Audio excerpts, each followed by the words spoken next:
அனைவருக்கும் வணக்கம். November 21 Saturday the Hindu Chennai edition முக்கியமான நியூஸ் செலெக்ஷன் பார்த்துடலாம்.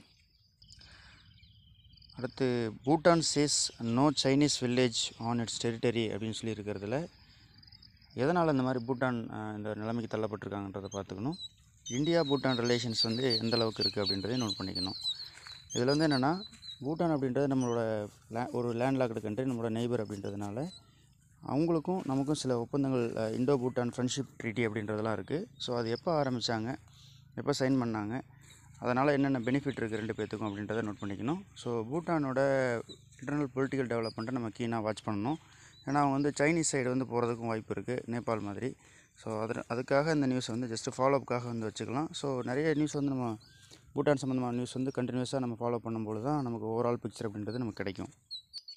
பிரைம் மினிஸ்டரோட ஸ்டேட்மெண்ட் ஆஸ் யூஷுவல் நம்ம ஃபுல்லாக படிச்சுக்கலாம். அடுத்தது, Moyar is the last stronghold for mahseer அப்படின்னு சொல்லிட்டு, இந்த மஷர் அப்படின்றது ஒரு மீன் வகை. ஸோ என்வரான்மெண்ட் சம்மந்தப்பட்ட ஒரு நியூஸ் தான் இது. வந்து ஒரு ஸ்டேட் நியூஸில் வந்து வந்திருந்தாலும் ஒரு ஈக்கோ சம்மந்தப்பட்ட என்வரான்மெண்ட் சம்மந்தப்பட்ட நியூஸ்னால இதை வந்து ஃபுல்லாகவே நம்ம படிச்சுக்கணும். ஏற்கனவே சொன்ன மாதிரி ஃபார் எக்ஸாம்பிள் இதோட ஸ்பெஷல் என்ன, largest and hardest fighting fresh water fish in the world அப்படின்ற மாதிரி கொடுத்துருக்காங்க. ஸோ டாரமா தேவி அப்படின்ற மாதிரி இதோட பேர் வந்து வச்சுருக்காங்க. ஸோ இதோட சயின்டிஃபிக் நேம் வந்து தெரிஞ்சுக்கலாம். ஸோ இது வந்து tiger of the Kaveri river அப்படின்ற மாதிரியும் சொல்கிறாங்க. இந்தளவுக்கு ஸ்பெஷலாக வந்து இருக்கிறத கொஷினாக கேட்குறதுக்கு வாய்ப்பு இருக்குது. ஸோ IUCNல வந்து கிரிட்டிக்கலி என்டேஞ்சர்ட் அப்படின்ற மாதிரி இதை கேட்டகரைஸ் பண்ணியிருக்காங்க.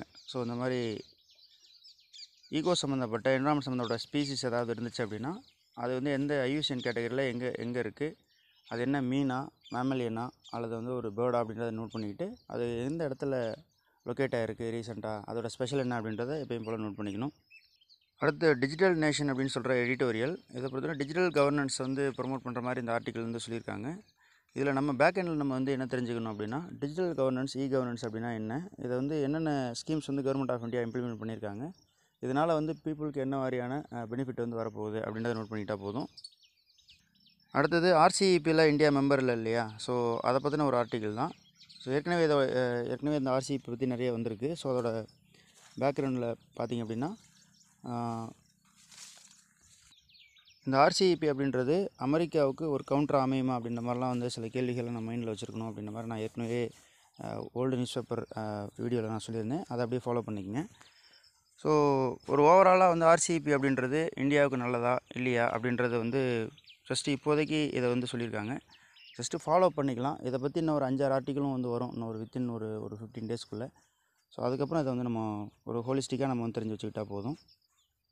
அடுத்த எடிட்டோரியில் டைம் யூஸ் சர்வே அப்படின்ற மாதிரி சொல்லியிருக்காங்க. இந்த டைம் யூஸ் சர்வே அப்படின்றது என்ன, இதை வந்து எதை பற்றி டீல் பண்ணுது அப்படின்றத ஃபஸ்ட்டு ஒரு 2 பேராகிராஃப் கொடுத்துருக்காங்க. ஸோ லேபர் பார்ட்டிசிபேஷன் ரேட் அதை பற்றிலாம் பேசுது. இதில் வந்து நம்ம படிச்சிக்க வேண்டியது வந்து என்னென்னா, இந்தியாவில் லேபர் பார்ட்டிசிபேஷன் ரேட்னால் என்ன, இந்தியாவில் ஒவ்வொரு செக்டர்லேயும் வந்துட்டு எவ்வளோ லேபர்ஸ் வந்துருக்காங்க அப்படின்றத நம்ம பேக்ரவுண்டில் தெரிஞ்சு வச்சுக்கணும். அதுக்கப்புறம் அதில் சஸ்டைனபிள் டெவலப்மெண்ட் கோல் அப்படின்ற மாதிரி கொடுத்துருக்காங்க. ஸோ என்னென்ன சஸ்டைனபிள் டெவலப்மெண்ட் கோல்லாம் இருக்குது அப்படின்றத நம்ம நோட் பண்ணிக்கலாம். அதுக்கப்புறம் இன்டர்நேஷ்னல் லேபர் ஆர்கனைசேஷனோட பேக்ரவுண்ட் வந்து தெரிஞ்சுக்கிட்டால் போதும். அடுத்து, ஹோம் மினிஸ்டர் வந்து ஒரு இனிஷியேட்டிவ் பண்ணியிருக்காங்க, ஸ்டேட்டஸ் ஆஃப் ரேடிகலைசேஷன் அப்படின்றது. ரேடிகலைசேஷன் அந்த புரட்சி போராட்டம் அப்படின்னு சொல்லிட்டு குதிக்கிறது. ஸோ இது வந்து எப்படி அதுக்கான டெஃபினேஷன்லாம் வந்து கொஞ்சம் சேஞ்ச் பண்ணுற மாதிரி சொல்லியிருக்காங்க. ஸோ இதன் மூலிமா unlawful activities prevention act UAPA அப்படின்றதில் கொஞ்சம் மாற்றங்கள்லாம் கொண்டு வர போகிறதா சொல்லியிருக்காங்க. இது நல்ல விஷயந்தான், பார்த்துக்கலாம். ஏன்னா வந்து பழைய லா எல்லாமே நம்ம தூசு தட்டி டஸ்ட் ஆஃப் பண்ணி புதுசாக காலத்துக்கு ஏற்ற மாதிரி நம்ம வந்து மாற்றிக்கணும். ஸோ அப்டேஷன் அப்படின்றது இருக்கணும். அதுக்கு அடுத்தது, United nation security council India calls for immediate Afghan ceasefire அப்படின்றது. இதை பொறுத்த வரைக்கும் ஆப்கான் வந்து எதுக்காக அங்கே பீஸ் இருக்கணும், அமைதி நிலவுன்னு சொல்லிட்டு இந்தியா நினைக்கிது அப்படின்னா, ஸோ இந்தியாவோட நெய்பர்ஹுட், அதனால் ஏன்னா ஆப்கானில் இருக்கக்கூடிய தாலிபான்ஸ் வந்து நாங்கள் அந்த ஆப்கானை வந்து நாங்கள் கைப்பற்றிட்டு நாங்கள் ஜம்மு அண்ட் காஷ்மீரை வந்து நாங்கள் மீட்டு பாகிஸ்தான்கிட்ட கொடுப்போம் அப்படின்ற மாதிரி ஏற்கனவே வந்து ஸ்டேட்மெண்ட்லாம் வந்து விட்டுருக்காங்க. ஸோ அதனால் அதை கொஞ்சம் நம்ம வாட்ச் பண்ண வேண்டியதாக இருக்குது. அதனால் அந்த ஆப்கானிஸ்தானில் அமைதி வந்து இருந்ததுனா தான் நம்மளால் சென்ட்ரல் ஏஷியன் கண்ட்ரீஸ்க்கெலாம் வந்து நம்மளால் ட்ரேட் பண்ண முடியும். ஸோ அதனால் ஆப்கானிஸ்தானோட அமைதியை இந்தியா விரும்புது. ஸோ அந்த நோக்கத்தில் அது வந்து நம்ம படித்து வச்சுக்கலாம். அதுக்கடுத்து, exercise Malabar comes to end அப்படின்ற மாதிரி இருக்குது. இதோட ஜஸ்ட் லொக்கேஷன், இது எத்தனாவது எடிஷன், எந்தெந்த நாடுகள் வந்து பங்கேற்றுக்கிறாங்க அப்படின்றத நம்ம நோட் பண்ணிட்டா போதும். இந்த கோவேக்சின் பற்றி கோவிட்-19க்கான வேக்சின் பற்றி சொல்லியிருக்காங்க. ஜஸ்ட் இந்த மாதிரி இன்டர்வியூ பேசிஸில் இருக்கிறதெல்லாம் நம்ம வந்து தெரிஞ்சு வச்சுக்கலாம். நம்மளோட இஷ்யூ வந்து பேசிக்காகவே நம்ம புரிய ஆரம்பிக்கும். கேள்வி பதில் அப்படின்றதில் இருக்கிறதுனால ஈஸியாக புரியும். ஸோ இந்த வேக்சின்ஸ் பற்றி வர அப்டேட்ஸ் எல்லாமே நம்ம தெரிஞ்சு வச்சுக்கலாம். அடுத்து health ministry pushes for more கோவிட்-19 டெஸ்ட்னு சொல்லியிருக்காங்க. அதில் வந்து சஞ்சீவனி அப்படின்ற மாதிரி ஒரு ப்ரோக்ராம் சொல்லியிருக்காங்க. ஸோ நேஷ்னல் டெலிமெடிசன் இனிஷியேட்டிவ் அப்படின்ற மாதிரி ஜஸ்ட் இதை தெரிஞ்சு வச்சுக்கலாம். அதை பற்றின பேக்ரவுண்ட் எல்லாமே நம்ம தெரிஞ்சு வச்சுக்கலாம். அடுத்து Australia to temporary host ISRO satellite tracking facilities அப்படின்றது. ஸோ இது வந்து இந்தியாவோட ஹியூமன் ஸ்பேஸ் ஃப்ளைட் ப்ரோக்ராம் வந்து சப்போர்ட் பண்ணணும் அப்படின்ற மாதிரி சொல்லியிருக்காங்க. ஜஸ்ட்டு இஸ்ரோவோட டெவலப்மெண்ட், இந்தியாவோட சயின்ஸ் அண்ட் டெக்னாலஜி டெவலப்மெண்ட் அப்படின்ற அந்த கேட்டகரி கீழே இதை வந்து படிச்சுக்கலாம்.